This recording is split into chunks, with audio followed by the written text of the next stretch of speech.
നീ ആരാ? നിന്നെ കൊല്ലാനായി ജനിച്ചവൻ. അല്ലേ? ഇവനാരാ? യമധർമ്മ രാജാവോ? എടാ കുന്തം വിഴുങ്ങികളെ, നിങ്ങൾ അതിൽ കിടന്ന് സംസാരിക്കുന്നു. ആരാണ് നിങ്ങൾ? മനുഷ്യൻ. കണ്ടിട്ട് സംശയം തോന്നുന്നു. ദേവനാണെന്ന് തോന്നുന്നു, അല്ലേ? കാഴ്ചയിൽ ദേവനും പ്രവൃത്തിയിൽ മൃഗവും. വളരെ ശരിയാണ്. കാഴ്ചയിൽ ദേവനായും പ്രവൃത്തിയിൽ മൃഗവുമായും ഈശ്വരൻ ജനിപ്പിച്ചിരിക്കുന്ന വർഗമാണ് രാജവംശം. ആരവിടെ? അനങ്ങിപ്പോകരുത്. നിന്റെ എല്ലാ അമ്മയെ കാണാൻ ഞാൻ അനുവദിക്കില്ല. മാറി നിൽക്കണ. അനങ്ങാപ്പാറ പോലൊന്ന് പടച്ചോറ് തിന്നുന്ന ഏത് ഗോസ്വാമിക്കും അമ്പലത്തിൽ കയറി തൊഴാം, പൂരപ്പാട്ട് പാടാം. പാവപ്പെട്ടവനൊന്ന് അമ്പലത്തിൽ കയറിയാൽ അവന് ചാട്ടവാറ് കൊണ്ടാടി. നിങ്ങൾ ആരോടാണ് സംസാരിക്കുന്നതെന്ന് അറിയാമോ? അറിയാം. കണ്ടാൽ കെട്ടിപ്പിടിച്ച് മുത്തം കൊടുക്കാൻ തോന്നുന്ന ഒരു സുന്ദരിയോട്. സേവകരെ, ഈ നിഷേധിയുടെ നാക്കറുത്ത് ഈ ദേവി സന്നിധിയിൽ വയ്ക്കൂ. രാജകുമാരി, ഇവിടുത്തെ ദേവിക്ക് വേണ്ടത് എന്റെ നാവല്ല, ഇവന്മാരുടെ എല്ലാം മൂക്കാണ്. ഈ സേവകന്മാരുടെ ചോര കൊണ്ട് എന്റെ ഊർമി നനയാൻ പോവുകയാണ്. കരുതുന്നോളിൻ.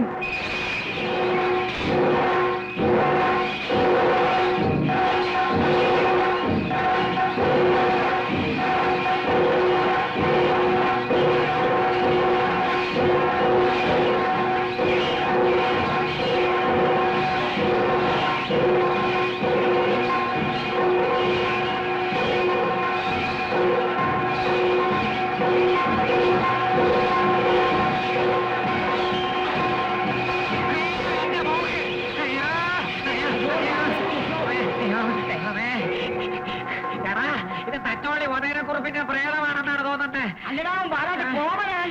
അല്ലടാ, പാലാട്ട് കുഞ്ഞിക്കണ്ണൻ.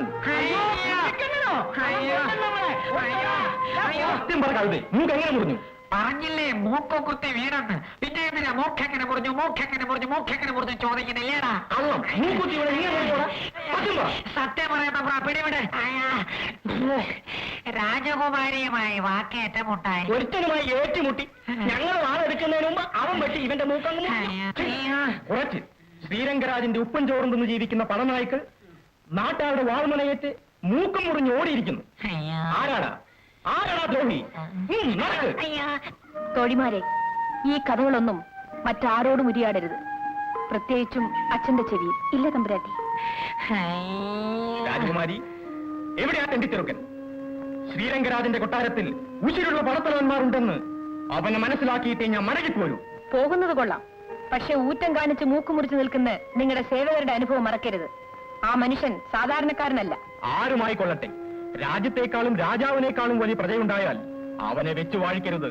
അതാണ് രാജനിയമം. അധികാരം കയ്യിലുണ്ടെന്ന് കരുതി ഇവരഹങ്കരിച്ചു. അതിനുള്ള ശിക്ഷയാണിത്. ഇല്ല, ജനങ്ങളുടെ ശിക്ഷ വാങ്ങിച്ചുകൊണ്ട് രാജസേവകന്മാർ ജീവിച്ചിരിക്കില്ല. ഈ വിവരം മഹാരാജാവിന്റെ ചെവിയിലെത്തിയാൽ? അച്ഛന്റെ ചെവിയിലെത്തരുത്. ഞാൻ ആ മനുഷ്യന് മാപ്പ് കൊടുത്തു. ഇനി ഈ വാർത്ത പുറത്തറിഞ്ഞാൽ നിങ്ങൾ മുഴുവനും അതിന്റെ ശിക്ഷ അനുഭവിക്കേണ്ടി വരും. ഓർമ്മയിരിക്കട്ടെ. കാവിലെ അമ്മയാണ്, എന്റെ കുട്ടികളാണ്, എന്റെ ഭാര്യ പീലിയാണ്. ഇക്കാര്യം ഞാൻ പുറത്ത് ആരോട് പറയില്ല. സത്യം സത്യം സത്യം സത്യം.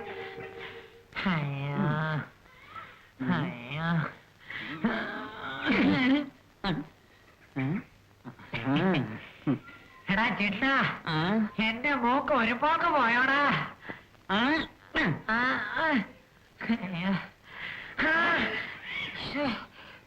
പതുക്കെ. എന്റെ പൊന്നു പടനായരല്ലേ, സത്യം പറയും. പടയോട്ടമില്ലാത്ത നേരത്ത് നിങ്ങളുടെ ഈ മൂക്ക് എങ്ങനെ മുറിഞ്ഞു? എന്റെ പൊന്നു വേലി, അങ്ങ് ദേവലോകത്തെക്കാണ്ട് എന്നോ പട നടന്നു.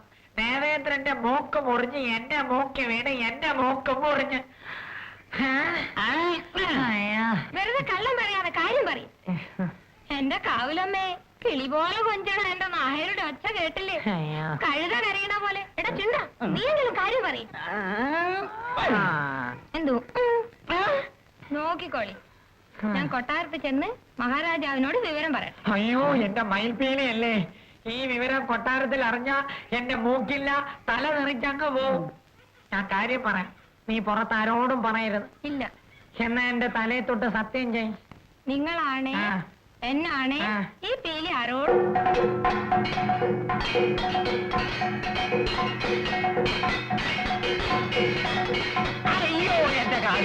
നിർത്തി വെട്ടിക്കവല.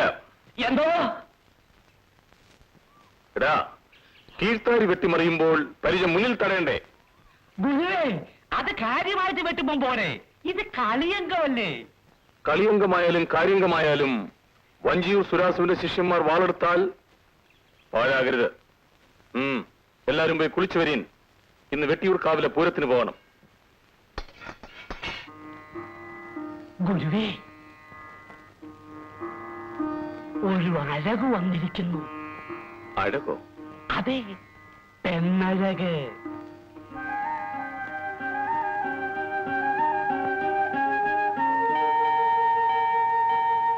പ്രായം?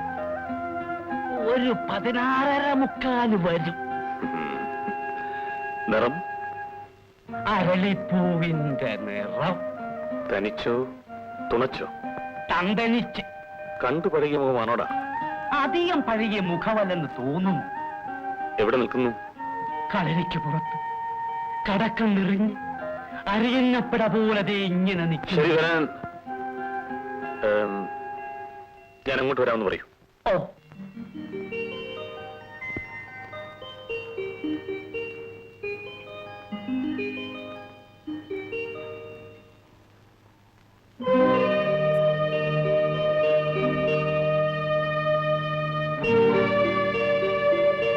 എവിടെ നിന്ന് വരുന്നു? കൊള്ളാം, ഈ ആണുങ്ങൾ ഇത്ര മറവിക്കാരാണോ? എന്നെ ഒന്ന് സൂക്ഷിച്ചു നോക്കിൻ.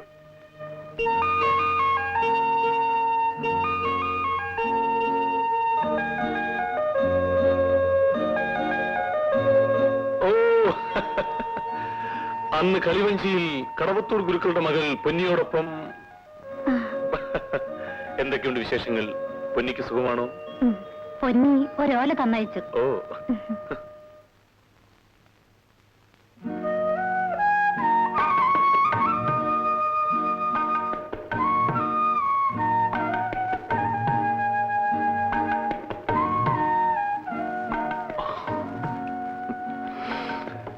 കൊള്ളാം. പൊന്നിയെ കണ്ടപ്പോൾ അഴകും അലങ്കാരം ഉണ്ടെന്നേ കരുതിയുള്ളൂ. പൊന്നിക്ക് സ്നേഹവുമുണ്ട്. അങ്ങനെയാണ് കടവത്തൂർ നാട്ടിലെ പെണ്ണുങ്ങൾ. എടുക്കുമ്പോൾ 1, തൊടുക്കുമ്പോൾ 10, കൊള്ളുമ്പോൾ 1000. ഓഹോ, അങ്ങനെയോ? ആട്ടെ, പേരെന്താ? കന്നി. കനി, കടത്തനാട്ടിലെ ആണുങ്ങളും ഒട്ടും മോശക്കാരില്ല. ഞാൻ പൊന്നിക്ക് റോല വന്നേക്കാം. ഇരിക്കും. സന്തോഷം.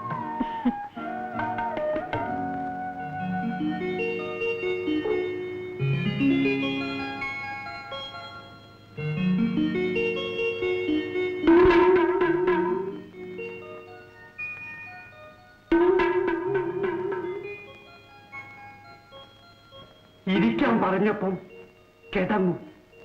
ആ മന്ത്രം നമ്മുടെ ഗുരു എങ്ങനെ പഠിച്ചതാ കണ്ണാടി ഉണ്ണി? അറിയാവുന്നതായിരുന്നെങ്കിൽ പിന്നെ ഞാനത് അങ്ങനെ പറഞ്ഞു തരാന്. ഇതല്ല മൂത്ത്.